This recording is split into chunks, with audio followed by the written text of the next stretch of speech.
नमस्कार। खबर उत्तर प्रदेश में आप सभी का स्वागत है। मैं हूं आपके साथ गरिमा वाजपेयी।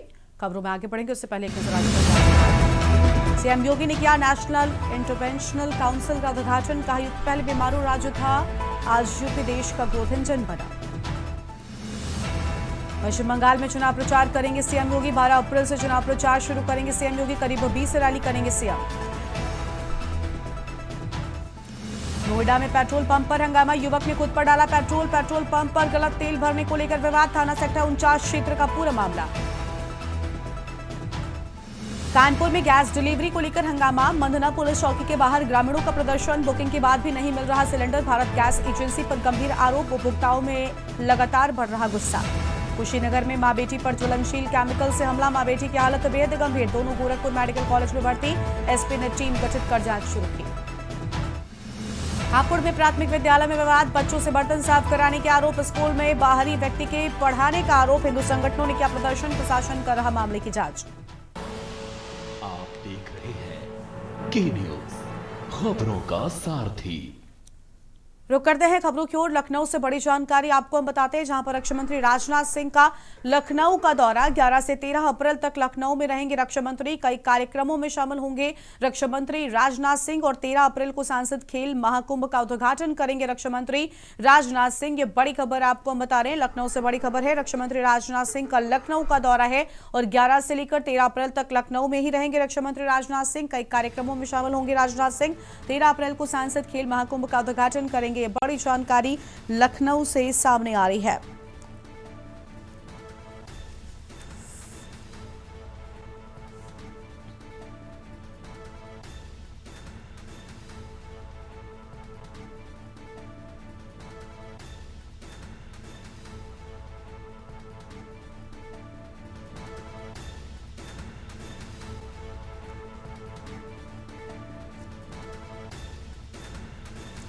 ग्यारह से 13 अप्रैल तक लखनऊ में रहेंगे रक्षा मंत्री राजनाथ सिंह। कई कार्यक्रमों में शामिल होंगे राजनाथ सिंह। बड़ी जानकारी आपको हम बता रहे हैं। 13 अप्रैल को सांसद खेल महाकुंभ का उद्घाटन होगा।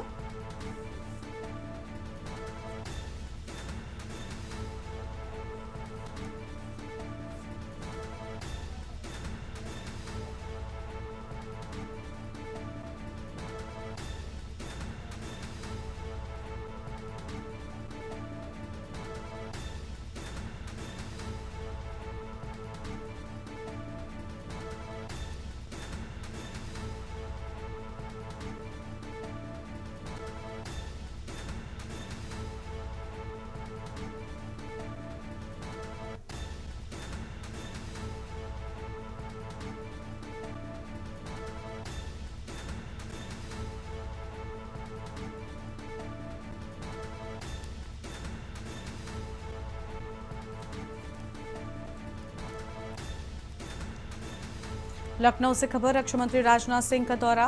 11 से लेकर 13 अप्रैल तक लखनऊ में रहेंगे रक्षा मंत्री। आगे बढ़ता है खबरों की ओर। लखनऊ से खबर। ग्रीन कॉरिडोर में लापरवाही पर कार्रवाई। 3 फर्मों पर कुल 15 लाख रुपए का जुर्माना। वीसी के निरीक्षण के बाद सामने आई कमियां। सभी को काम समय पर पूरा करने के निर्देश दिए जाने की बात सामने आई है। बड़ी खबर आपको बता रहे हैं। कई कमियों के सामने आने की बात। वीसी के निरीक्षण के बाद सामने आई कमियां। अहम जानकारी आपको हम बता दें, सभी को काम समय पर पूरा करने के निर्देश दिए जाने की बात सामने आई है।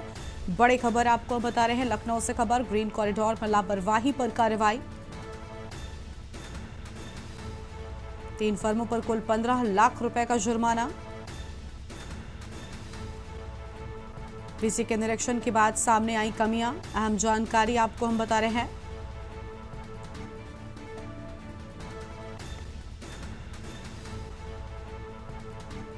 लखनऊ से खबर। ग्रीन कॉरिडोर में लापरवाही पर कार्रवाई।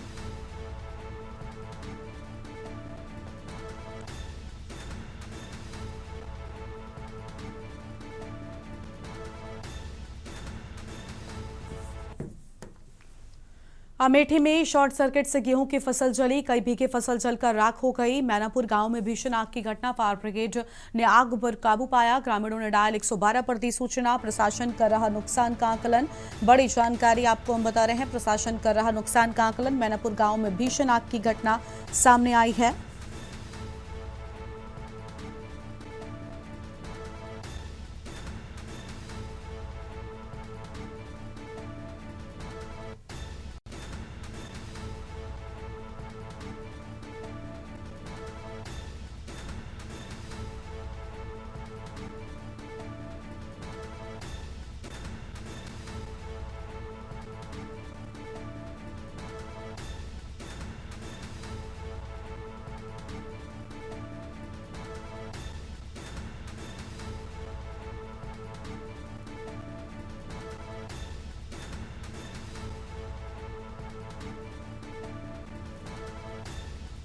मैनापुर गांव में भीषण आग की घटना।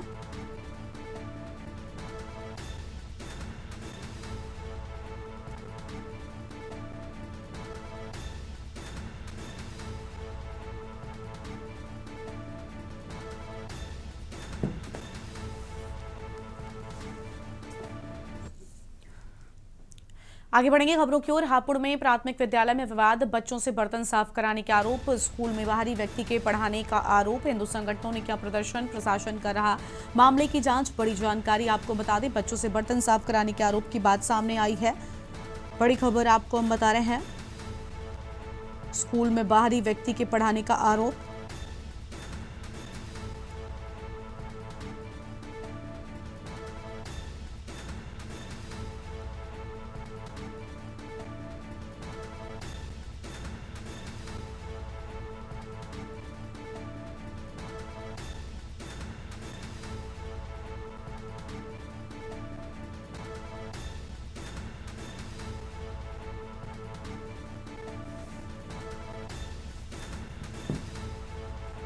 बड़ी जानकारी आपको हम बता दें, हापुड़ में प्राथमिक विद्यालय में विवाद की बात सामने आई है। आम खबर आपको हम बता रहे हैं, बच्चों से बर्तन साफ कराने के आरोप। बड़ी जानकारी आपको हम बता रहे हैं।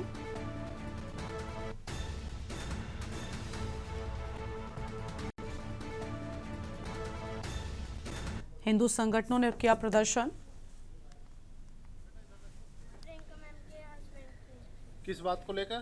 सर, उन्होंने हमें बुलाया और कह रहे हैं कि आज से मैं तेरे को पढ़ाऊंगा, और उन्होंने एक सवाल दिया था, वो हमसे हुआ नहीं, तो उन्होंने बुला के हमारे यहाँ कान पे थप्पड़ मारा था। पूरा मामला ये है कि सुनने में आया और न्यूज़ में भी पढ़ा है, लोगों ने, गांव वालों ने बताया है कि यहाँ बच्चों से कोई महिला टीचर हैं जिनके पति जो है हस्बैंड, वो मोमडन है, और कुछ इस तरह की घटनाएं घटित हुई हैं।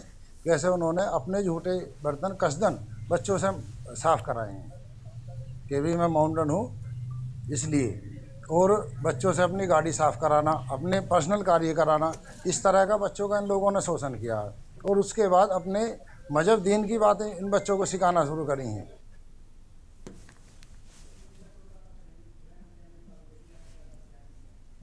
और अब सीधा कोलकाता लेकर चलते हैं, जहां पर गृह मंत्री अमित शाह पहुंचे हुए हैं। क्या कुछ कह रहे हैं, सुनाएंगे आपको। महिलाओं के लिए हमने जो आर्थिक आत्मनिर्भरता सुनिश्चित करने के लिए 3,000 रुपयों की घोषणा की है। इसके साथ साथ पुलिस बल सहित राज्य की सभी नौकरियों में महिलाओं 33% आरक्षण भारतीय जनता पार्टी की देगी। 75 लाख लखपति दीदी बना हम महिलाओं का सशक्तिकरण करेंगे। हर में कम से कम एक महिला थाना और प्रत्येक पुलिस सहायता का डेस्क बनाएंगे, और हर महिला को सुरक्षा पूरी करने के लिए ये थाने और ये महिला अहर्निश दिन रात कार्य, और कभी भी हमारे चुने हुए मुख्यमंत्री को ऐसा स्टेटमेंट नहीं देगा कि इतनी देर रात को महिलाओं ने बाहर निकलने की जरूरत है। ऐसे बंगाल का हम निर्माण करेंगे। मातंगिनी हाजरा और रानी रासमती राज्य पुलिस बल की 2 महिला बटालियन हम बनाएंगे। गर्भवती महिलाओं को 21,000 की आर्थिक सहायता और 6 पोषण किट उसकी गर्भावस्था के कालखंड में हम देंगे। आंगनवाड़ी आशा कार्यकर्ताओं और प्राणी मित्र कार्यकर्ताओं के मानदेय को वैज्ञानिक रूप से तर्क संगत बनाकर अच्छी खासी बढ़ोतरी करने का काम करेंगे। भारतीय जनता पार्टी की सरकार सुनिश्चित करेगी। संदेश खाली की घटना को एक प्रतीकात्मक रूप से मानकर इस प्रकार की सभी पीड़ित महिलाओं की सुनवाई के लिए एक महिला रिटायर्ड हाई कोर्ट जज की अध्यक्षता में सारी पीड़ित महिलाओं की सुनवाई और आगे पर ऐसी घटनाओं न हो, इसके लिए जांच कराने का एक हम मामला तय करेंगे। ताजपुर और कुल्पी में आधुनिक डीप सी पोर्ट बनाकर समुद्री व्यापार का पूरा जितनी भी संभावनाएं हैं उसका हम दोहन करेंगे और एग्जिस्टिंग पोर्ट को भी मॉडर्नाइज कर इसकी क्षमता में 130% की वृद्धि हो सकती है, इसको हम जमीन पर उतारेंगे। प्रमुख नदियों पर नए पुलों का निर्माण और फरक्का पुल की संरचनात्मक मजबूती और नियमित रख रखाव का भी हम समयबद्ध कार्यक्रम करेंगे। कलकत्ता मेट्रो का 100% वृद्धि कर कलकत्ता के ट्रैफिक को हम कम करने का एक निष्ठावान प्रयास करेंगे। ये 12 साल में 61 रेलवे परियोजनाएं जो मोदी जी ने शुरू की है वो भूमि संबंधित बाधाओं के कारण लटकी हुई है। एक ही साल में 61 रेलवे परियोजनाओं को हम भूमि देकर इसके क्रियान्वयन को सुनिश्चित करेंगे। ये रेलवे बंगाल के विकास की धुरी नस बनेगी, इसका हमें विश्वास है। अवैध अतिक्रमण, घुसपैठियों का आर्द्र भूमियों पर से और वन पर से और शहरी क्षेत्रों में सरकारी भूमि पर से हम 200 दिन में ये हटाएंगे। हमने आसाम में कर दिखाया है। 1,50,000 एकड़ एंक्रोचमेंट हमने हटाया है। इसी तर्ज पर यहाँ एक वैज्ञानिक कार्यक्रम बनाकर घुसपैठियों का अवैध अतिक्रमण हटाने का काम भारतीय जनता पार्टी की बनने वाली सरकार करेगी। अर्थव्यवस्था और उद्योग को गति देना हमारी निश्चित रूप से प्रायोरिटी होगी। ईज ऑफ डूइंग बिजनेस सुनिश्चित करने के लिए सच अर्थ में जमीन पर उतरे ऐसी सिंगल विंडो क्लियरेंस को हम इंट्रोड्यूस करेंगे, जो हमारे शासित कई राज्यों ने सफलतापूर्वक कर दिखाया है। सिंडिकेट को समाप्त कर उद्योग लगाने वालों को निवेश अनुकूल व्यावसायिक वातावरण हम पहले 100 दिन में ही देने का काम करेंगे। रोजगार सृजन के लिए सिंगूर में एक औद्योगिक पार्क बनेगा, जिसकी 50% भूमि एमएसएमई के लिए रिजर्व करेंगे और 50% भूमि में बड़े उद्योग आएंगे। राज्य भर में जगह देकर 4 नई इंडस्ट्रियल टाउनशिप बसाएंगे। जो कोलकाता से आप सुन रहे थे गृह मंत्री अमित शाह को, जिनकी ओर से बीजेपी का संकल्प पत्र, जिसे भरोसा पत्र नाम दिया गया है, वो जनता के सामने रखा गया है। तस्वीर आपको हम दिखा रहे थे। रुक करेंगे अपनी खबरों की ओर। लखनऊ से खबर है, राष्ट्रीय छात्र पंचायत का गांधी प्रतिमा पर जोरदार विरोध। निजी स्कूलों की मनमानी के खिलाफ छात्रों का हंगामा। राष्ट्रीय अध्यक्ष शिवम पांडे के नेतृत्व में प्रदर्शन की बात सामने आई है। बड़ी संख्या में छात्रों ने प्राइवेट स्कूलों के खिलाफ नारेबाजी की। शिक्षा का व्यापार बंद करो के नारों से गूंजा हजरतगंज।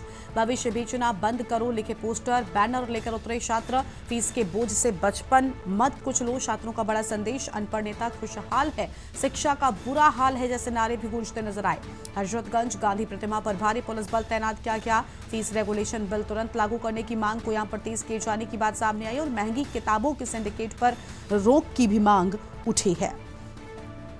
बड़ी जानकारी आपको हम बता रहे हैं। अनपढ़ नेता खुशहाल है, शिक्षा का बुरा हाल है जैसे नारे गूंजते हुए नजर आए।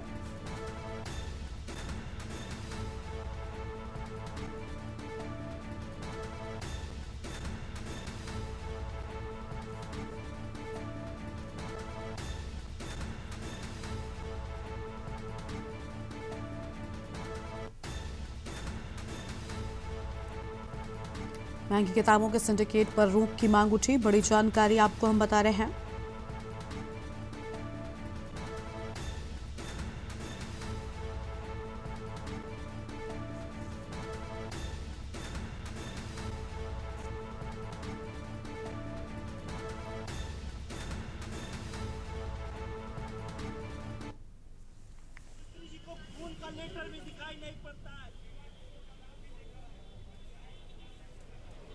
देखिए, पूरे उत्तर प्रदेश के अंदर जब अप्रैल का महीना स्टार्ट होता है तो अभिभावक परेशान हो जाता है, हताश हो जाता है, निराश हो जाता है। लगातार प्राइवेट स्कूलों के द्वारा मनमानी तरीके से किताब की बिक्री की जाती है, ड्रेस में बदलाव किया जाता है और मनचाहा फीस वसूला जाता है अलग अलग तरीके से। तो हम लोग की यही मांग है कि उत्तर प्रदेश के अंदर एक फीस बिल रेगुलेशन बनाया जाए जिससे सबको एक समान शिक्षा मिल सके। बहुत जगह ऐसी हैं जो प्राइवेट स्कूल को बंद करने का आदेश कर दिया, वो बहुत जगह बंद भी हो गए हैं बाहर के एरिया में, मगर यहाँ क्या लगता है कि वो अपनी मनमानी जो कर रहे हैं कुछ ऐसा कदम उठाया जाएगा? बिल्कुल, मुझे लगता है पूरे उत्तर प्रदेश के अंदर प्राइवेट स्कूलों को बंद कर देना चाहिए। कानपुर में एलपीजी सिलेंडर की डिलीवरी न होने से नाराज ग्रामीणों ने जमकर हंगामा किया है। बिठूर थाना क्षेत्र के मदना पुलिस चौकी के बाहर बड़ी संख्या में उपभोक्ता एकत्र हो गए और आपको बता दें कि जोरदार विरोध प्रदर्शन भी किया है।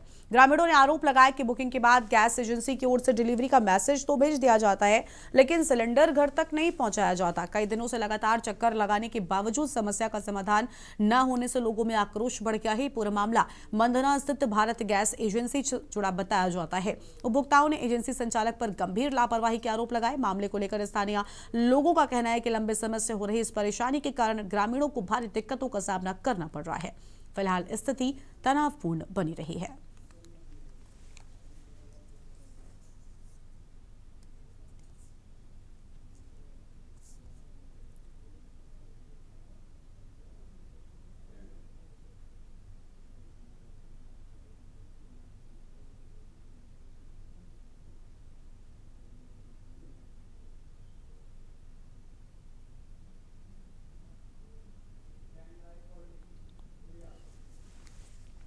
अलीगढ़ में एक प्रतिष्ठित स्कूल की बस का वीडियो सोशल मीडिया पर वायरल होने के बाद हड़कंप मच गया।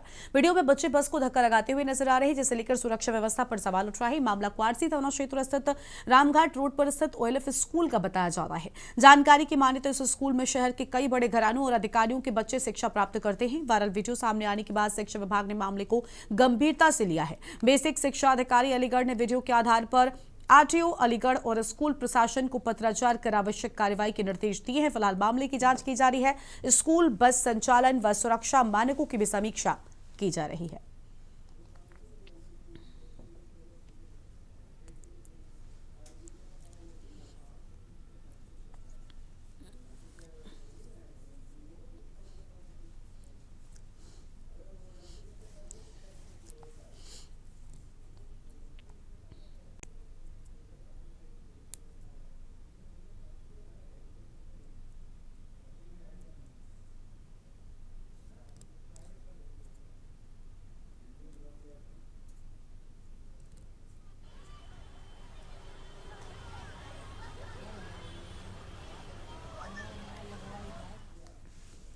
कानपुर घंटाघर चौराहा शहर का सबसे व्यस्ततम चौराहा माना जाता है। अतिक्रमण और ऑटो ई रिक्शा की वजह से यहां पर हमेशा ही जाम लगा रहता है।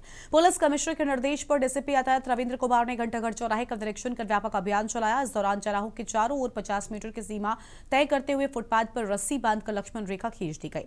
डीसीपी ने मौके पर मौजूद दुकानदारों को स्पष्ट चेतावनी दी कि अगर इस निर्धारित सीमा के भीतर किसी भी प्रकार का अतिक्रमण या सामान रखा पाया गया तो संबंधित के खिलाफ सख्त कार्रवाई की जाएगी। Additional police commissioner doctor Vipin ताड़ा जाम में फंस गए और उन्होंने तुरंत टीआई और 2 चौकी प्रभारी को लाइन हाजिर कर दिया। फिर चौराहे से तुरंत ही अतिक्रमण हटवाया गया। पुलिस महानिदेशक राजीव कृष्ण के आदेश पर जिलों में जाम की समस्या से निजात दिलाने के लिए प्रदेश स्तर पर सुगम यातायात योजना की शुरुआत की गई है। इसी क्रम में पुलिस कमिश्नर रघुवीर लाल के निर्देश पर शहर में कुल 14 मार्गों को बेहतर यातायात प्रबंधन के लिए चिन्हित किया गया।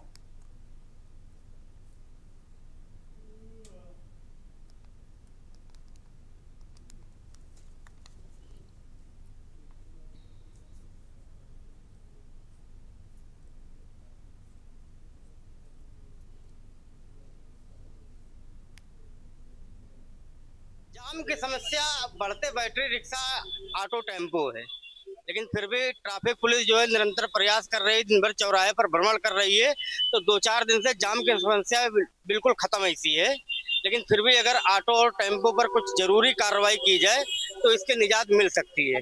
शहर का घंटाघर प्रमुख चौराहे में से एक माना जाता है। वहीं अगर घंटाघर की बात करी जाए तो आए दिन लोगों को जाम की समस्याओं का सामना करना पड़ता था, तो वहीं जिला प्रशासन और ट्रैफिक पुलिस मिलकर एक अभियान चला रहा है।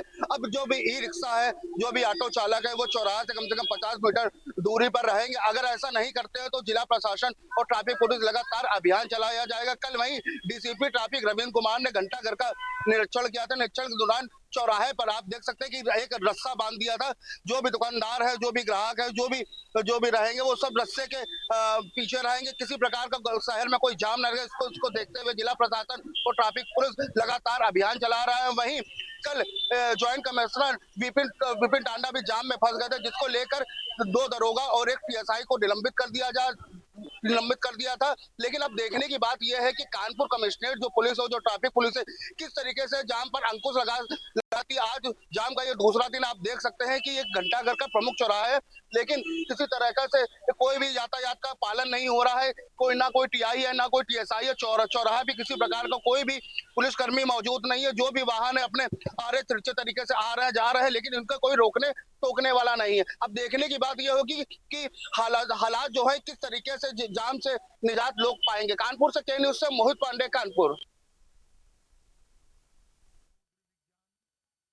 अंतर्गत मुंगसू गांव में विद्युत शॉर्ट सर्किट के चलते भीषण आग लगने से किसानों की 25 से 30 बीघा फसल जलकर राख हो गई। बताया जाता है गांव में लगे बिजली के पुल से अचानक चिंगारी निकली, जिससे पास खड़ी सूखी फसल में आग लग गई और देखते ही देखते आग ने विकराल रूप ले लिया। ग्रामीणों का आरोप है कि बिजली विभाग की लापरवाही के चलते समय पर मरम्मत नहीं कराई गई, जिसकी वजह से यह हादसा हुआ। आग की सूचना फायर ब्रिगेड को दी गई, लेकिन टीम देर से मौके पर पहुंची। तब तक ग्रामीणों ने खुद ही मिलकर किसी तरह से आग पर काबू पाया। इस घटना में कई किसानों की मेहनत पूरी तरीके से जलकर राख हो गई। किसानों ने सरकार से मुआवजे की मांग करते हुए कहा, अगर उन्हें आर्थिक सहायता नहीं मिली तो वो भुखमरी के कगार पर पहुंच जाएंगे। फिलहाल जिला प्रशासन और राजस्व विभाग के अधिकारी मौके पर पहुंचकर नुकसान का आकलन करने में जुटे हुए हैं।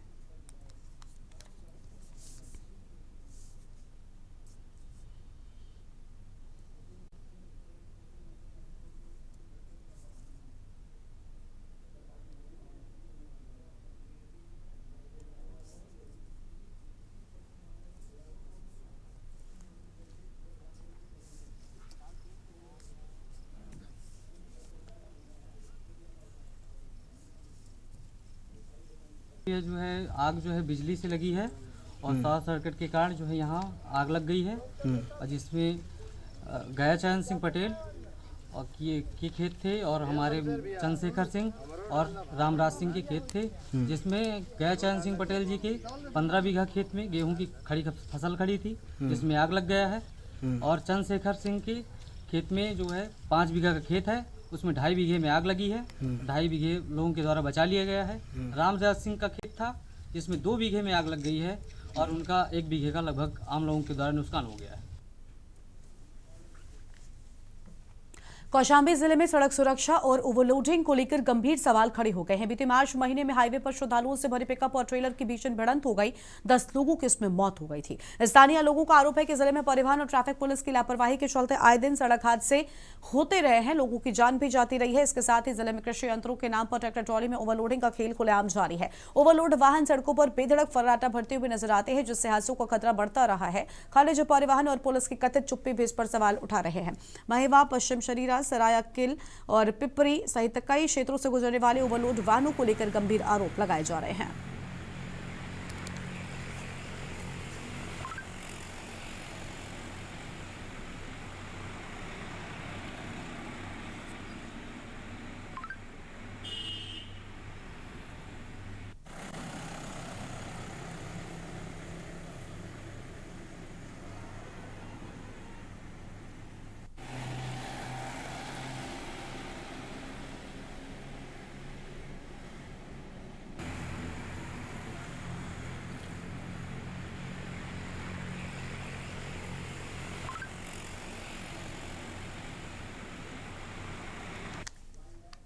इस बुलेटिन में इतना ही। तमाम बड़ी खबरों के लिए आप देखते रहिए के न्यूज़ इंडिया। नमस्कार।